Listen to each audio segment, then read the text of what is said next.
Hey there, Lamias and lycanthropes. In this week's Streetlight, we're back on location at the Furlandia Furry Convention in Portland. Let's roll initiative.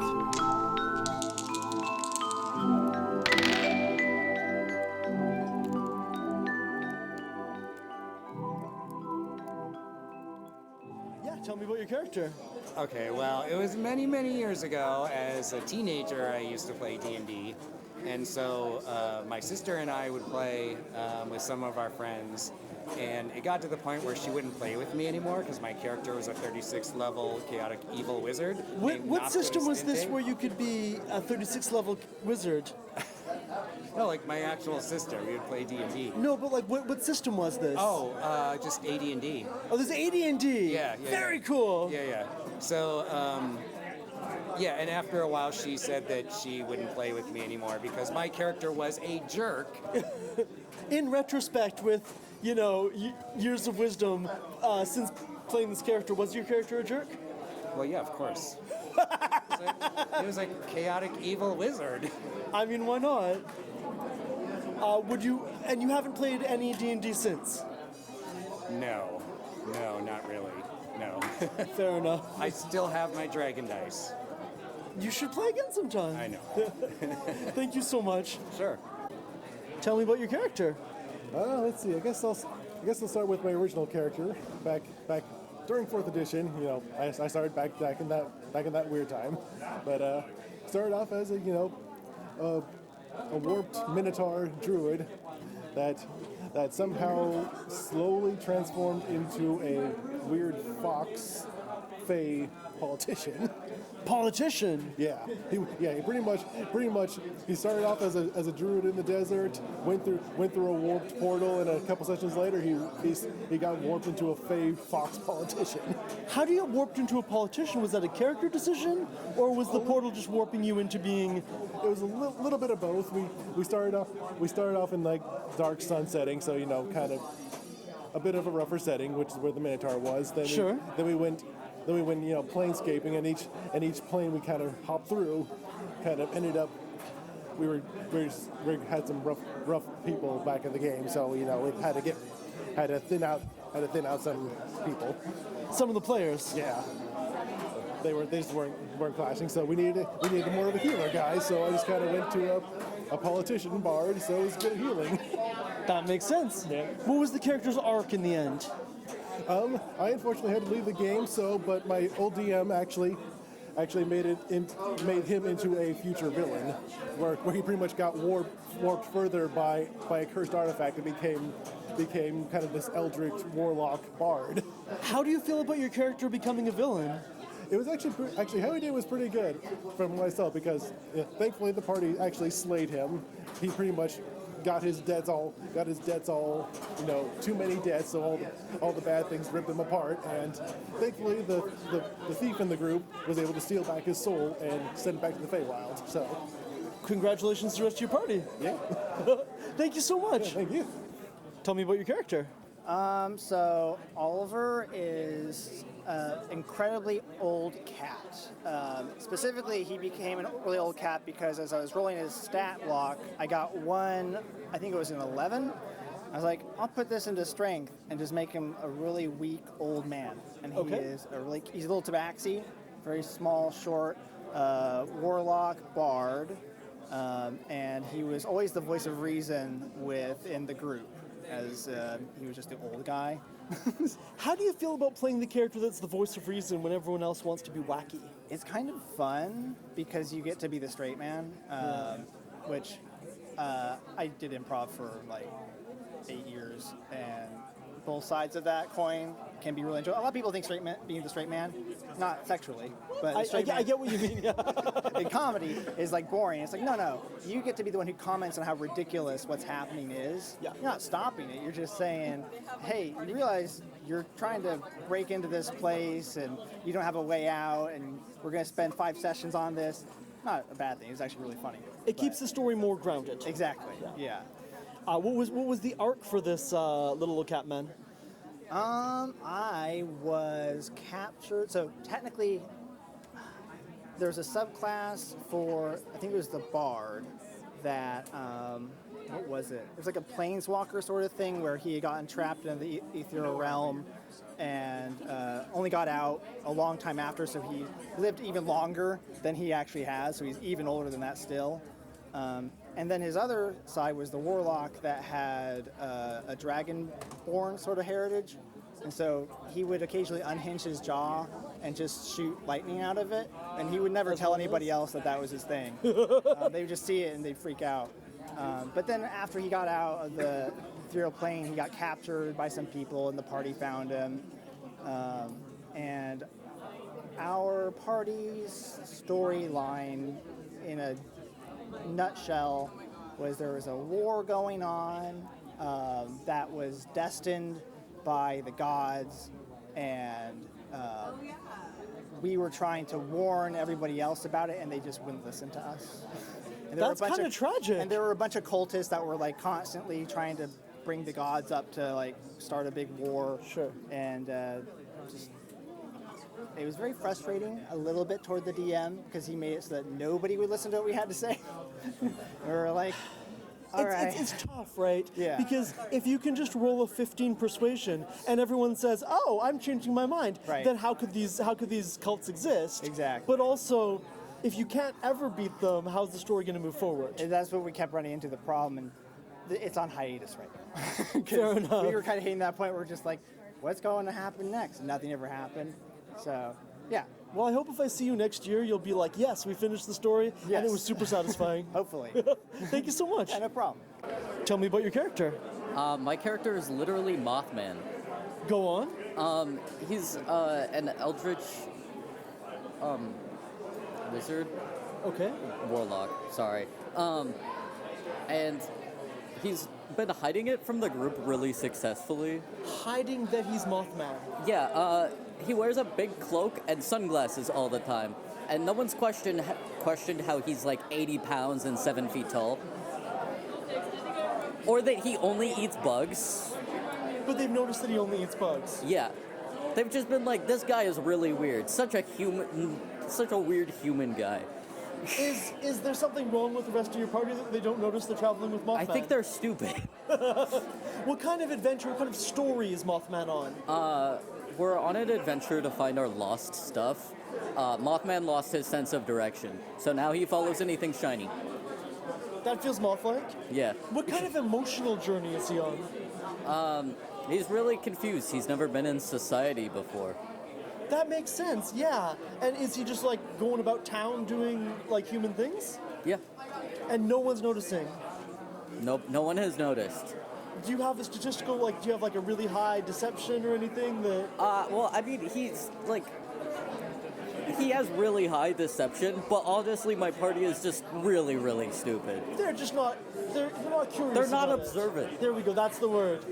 Well, I wish you all the best in keeping your... Oh, also, they've noticed that, like, his mouth doesn't move when he talks, and have not said anything. That seems like a dead giveaway that this is not a person. Yeah, but, you know. Well, I wish you all the best in concealing your terrible secret from your loved ones. Yeah. Have a great con. You too. Tell me about your character. So my current character is a druid named Sleepy. He's a furbog.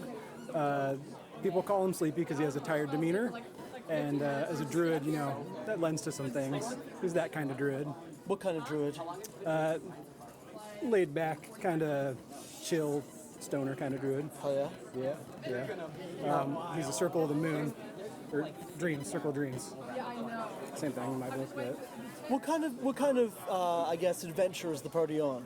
So he is a go with the flow, sort of hang out and do whatever kind of guy. Sure. He's just making a long pilgrimage from his forest, wherever he ends up, and he's gotten together with a ragtag group that is, I don't know, they're doing all sorts of things. Been thwarting military plans, discovering cults that resurrect people into reborn, resurrect. So there's planes in this world? Planes? Do you say they're boarding military planes? Plans. We're thwarting military plans. Oh, thwarting military plans. I thought you said boarding military planes. No. I was like, that's a cool setting for a druid. I've been in a setting like that before, but a long time ago. I guess, how do you see this character's arc going? How do you see their growth going? You know, I never had an idea for an arc with him. but we've discovered through our adventures a pillar of power of sorts that no one understands in the ocean, and his goal right now is to return to that with enough material to create a druid grove around it. Very cool. We killed a hag that was staying there, and he wants to come back and take it his own. That sounds like a really fun end game, honestly. Yeah, we'll see how he gets there. It's not anyone else's plan, but that's my plan. It's okay, I think, for the whole party to have their own end state where they want to end up. Yeah, And building a druid grove actually sounds kind of beautiful. I think so. Thank you so much. You're welcome. Tell me about your character. Yeah, so there's a small D&D campaign I've been playing with some friends. I play an Aarakocra bard named Xerxa. He plays an Udu, which is like a water jug drum kind of thing. They're really cool. Oh, so it is both like woodwind and percussion. Yeah. It's got a bunch of, it's like a clay jug. It's got a bunch of holes in it, and you fill it with just a little bit of water. And depending on how you hit the jug or bop the holes and move the water around, it alters the sounds it makes. That is so cool. Do you actually play one in real life? I wish. I collect all sorts of really strange instruments. As far as like weird ones that I play with stylophones a lot and hurdy-gurdy. Incredible. Yeah. That seems really complicated. It's weird and it takes a lot of memorizing for the fingers, but once you get the hang of it, it's pretty fun. That makes sense. What kind of journey is this bard on? He is looking for a man, actually. And how's that He's treating him? Going pretty well. He's courting the party's rogue, a little Kenku rogue. Another PC. Mm-hmm. How is PC on PC romance being in your party? It's been a little silly. My partner in real life is in the party, but is not the character that is being romanced. Well, what fun would it be to romance your own IRL partner in the campaign? So my very flamboyant bard, he's got a noble background, so he shows up with money. He doesn't really have a whole lot of stake in this. He's kind of there to learn the family trade, falls in with the party a little bit to do a little,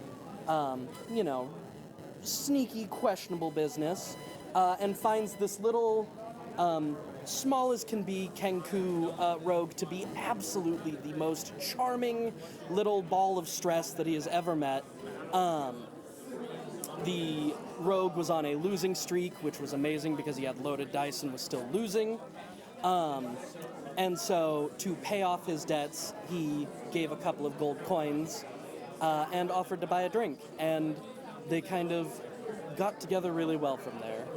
That's actually very sweet. Is the party on any kind of we need to go kill God type journey, or is it just kind of you're chilling, you're romancing, you're doing some crimes? It started out as, so they were all kind of gathered for one reason or another at this location. Yes. It was a crystal mining kind of business conference event, and the party found out that there are things way down deep underground that are not as pleased about the crystals being dug up as the people digging them up. So they are on a journey to sabotage this business to prevent something from waking up. They're not sure what yet. Do you foresee this character having some kind of arc of getting more into the adventure, or are they always going to be kind of rich and detached? He's getting into it. He kind of went from I'm just kind of here to party, find a guy, to damn, that's a lot of people are actually kind of getting hurt, and it feels kind of bad, and my family is directly paying for a lot of this, so I should probably fix that. That sounds like a very fun arc. Thank you so much. Yeah, thank you. Okay. Tell me about your character. Her name is Blueheart. She was one of the changelings that were left in the Fallout vaults. Essentially, she was one of the experimental ones, with the only one that was a survival one with the changelings in the vaults. She basically left the vaults to try and save them, getting the water chip following the original storyline, and eventually it led her to becoming confronting the original Queen Chrysalis, having to kill her and take over her ruler as Queen Changeling. This is a wild arc. Can you talk about what system this was in? This was in Savage Worlds Fallout, like Savage Worlds basically, with the Fallout in mind, with a few added bonuses. I love Savage Worlds personally as a TTRPG platform. I highly recommend it to anyone who wants high combat, but also very fun combat. What do you like about it? What makes it work well as a system? You can make up your own, like, what's it called? You can make up your own traits, like your own additive. It's like, it's like, oh, you have this sort of thing in your character sheet, right? Yes. And they can make one for you. One of the ones for a Changeling was Scent Hound, where she could literally begin to see certain scents of those emotions, so she could track people with them. That wouldn't work for anyone else at all, because they're not a Changeling. They don't eat emotions. She's hunting down those emotions to follow. Okay, and so there's like a ton of these possible skills that you can have. Yes, you could do it. Let's say for another character, I don't remember this one's name. Griffin. The Griffin's name was Griffin. He basically had this background story where he could not look a zebra in the eye because he had to kill his best friend who was a zebra. Horrifying. Yeah, he couldn't do it without having like a negative bonus, additive. I can imagine. Yeah. Gosh. I guess what emotional arc was your Changeling on? Emotional arc? Can you elaborate? I guess, what did their character learn about themselves, or how did their personality grow over the course of the campaign? She learned that she will do absolutely anything to try and save as many other people as possible, whether or not, it's literally trying to take a cult of children that were cursed by a cult into her own life. And so if they were ever to catch on fire, their whole body would turn ablaze. But she wanted to give them the best life they could, as even going around that. That's beautiful. Yeah, and it was kind of that or burn and bomb everyone here. It was save the children, the entire cult of children, or bomb them all to death. Child cultists are kind of a challenge to some D&D tropes, or to some TTRPG tropes. Yeah, she would not kill a child. She would do anything and everything in her power to save a child. That's very sweet. Yeah. Thank you so much. You're very welcome. Thank you. Hey, Jake here, asking for your support in keeping Campaign Spotlight running. Riley and I started this podcast to showcase the creativity of home TTRPG campaigns. Since then, we've released over 60 episodes, including long-form interviews, historical deep dives, and on-location recording sessions like this one. We'd love to keep getting out to conventions and hearing about cool campaigns and characters. If you enjoy the show, consider becoming a patron at patreon.com/campaignspotlight. Your support helps cover the cost of producing and hosting Campaign Spotlight, and also prevents players from rolling high to persuade a low-level NPC to join the adventuring party.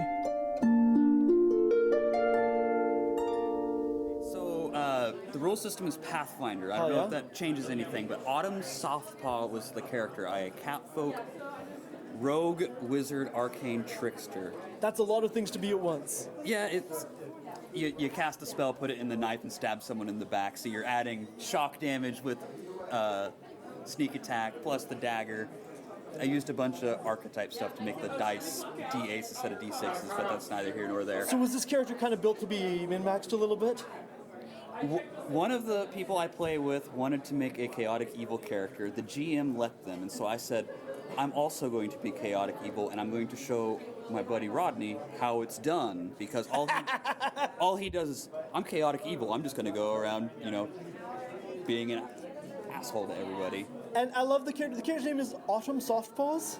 Autumn Softpaw. The least chaotic evil name imaginable. Yep, and the end result was I basically made an army of homeless people. Okay. And took over the continent by bribing homeless people over the course of the 1 through 20 campaign. What was the GM's vision for how the campaign would go? I don't know, because we did a full Old Man Henderson with it, so he just had to start making new stuff as we were going. I guess if at character creation people are like, I want a chaotic evil character, this is what you are going to end up with. Well, the thing was, my buddy Rodney would just be chaotic stupid with it, where I was like, okay, my plan is I'm going to be the ruler of everything, and everyone's going to be underneath me at the end of all of this. And you did it. Yeah. I did die at the end, though. What happened? The GM pulled no, we're not doing that. Here's the god of truth and justice. I dare you to lie to her. I'm gonna try. Oh yeah, there's the one on my bluff. Well, the lie goes back into your throat and lights on fire. Bye. So you played a full 1 to 20 campaign, and then your GM was like, you know what, your character's exploding. Yeah. That's beautiful. And I was like, yep, there goes Autumn. She's dead. Don't worry, she'll be back. She will not be missed. Yeah, she reoccurs. Okay. She's not evil. With the same GM? No, I've lost contact with him because this was, almost 10 years ago now. Oh, I see, okay. Yeah, it's not recent, but Autumn has been a character that I've reoccurred throughout. Usually it's either a rogue or a duelist, so just something like, don't hit me, stab, okay. Yeah, mechanically that makes sense. Yeah. Thank you so much, this is incredibly not a cool. problem. Tell me about your PC. Okay, sorry, scoffing. So I have a Soul Knife Kitsune rogue named Valen Meliamne, and she assisted in the sealing of Vecna into the Sword of Cass. Oh yeah? Yes, by the edgiest character that you will ever meet. But it was a half tiefling, half Azamar. Oh my god. Blood hunter warlock. But enough about Torian. Sorry, so that's the character you're playing. Was that edgy kind of? No. The Soul Knife rogue in the party was the character okay. I was playing. But I never miss a chance to talk about that edgy character because he's so damn funny.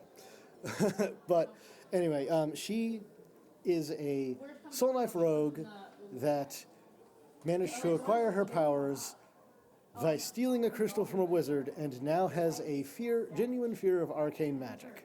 Ooh. How did you play having a fear of arcane magic in the campaign? By having her distancing herself from any party casters that weren't divine magic casters, and by having her immediately target all enemy casters in combat. How did the rest of the party feel about this? Because it sounds like this actually affected the inter-party dynamics. Actually, it really didn't because the exception of the party edgelord that I described earlier, there wasn't really much in the way of other party casters until much later in the campaign, which I still then decided to keep her in character by having her distance herself from the party casters. Did this fear grow and change over the course of the campaign, or? She actually grew to lose it because she started off originally as a wild hunt shifter, but the DM ensured that via homebrew shenanigans, we encountered an interdimensional merchant Love those. who gave who sold the party at a significant discount potions which would unlock their ancestry. Because she was a wild hunt shifter, the DM was like, you know what, I know how much you like foxes, and since you are also a fellow furry, here, have this race change potion, you are now a kitsune. That's fun. But it did cost her almost all of her gold. Okay, I mean, that seems reasonable. So it was balanced. Yeah. But yes, then she ended up, she is now a level 20 rogue soul knife. Very fun. So, and is the campaign over? It's set to have its final meeting sometime soon.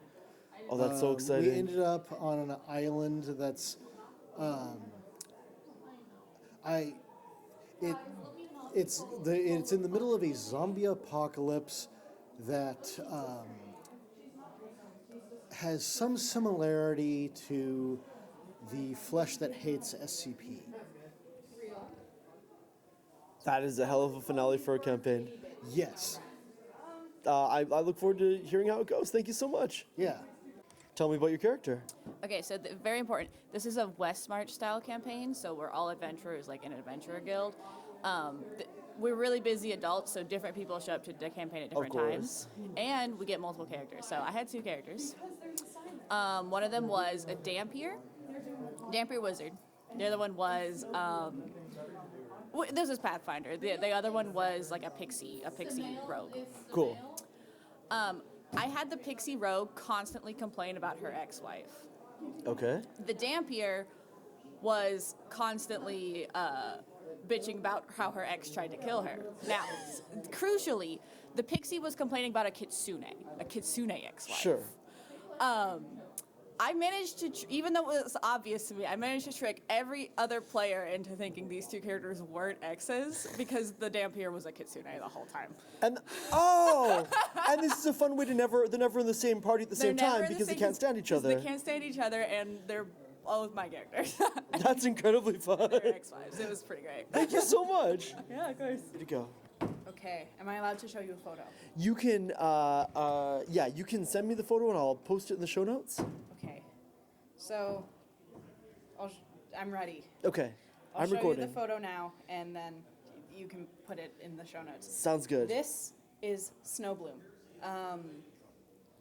He's a tabaxi, and so his backstory was like he was raised in this tribe, and he's trans. He was raised in this tribe, and the tribe was really like homophobic, transphobic, and one day he got outed as trans, and his wife was also outed as trans. So the mayor of the town killed his wife. So the mayor of the town was also his wife's dad. Tribe, town, whatever. So he's been on this journey to like find a new love, and his whole thing is like trying to find someone new to get his mind off of his ex-wife. That is so tragic. What are his interactions like with his party? With his party, he's really quiet, but he's like kind of involved with one of the other party members, and they're the only one he's really close to. He's really like closed off, mean, snappy. I guess, what do other people feel like playing with a character who's closed off, mean, and snappy? I don't know. No idea. Fair enough. I guess, how do you see your character's arc ending? Well, it's kind of already ended because I'm taking a break from the campaign that's happening. Sure. And his whole arc kind of just ended, and he's probably not going to get involved with the person, which is sad. But he's like went back to his tribe, and he's reconnected, and they're not homophobic anymore. I guess a happy ending, kind of. Thank you so much.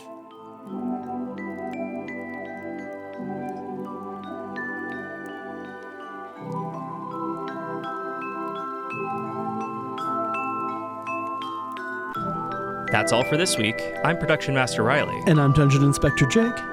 If you enjoy the show, consider subscribing and leaving a review, which helps other people find Campaign Spotlight. If you'd like to support our work, consider going to patreon.com/campaignspotlight and becoming a patron. And if you're playing a bard, you should try your hand at writing a theme song for your party. For more on the show, including links to all our social media, visit foldedfrequencies.com/campaignspotlight.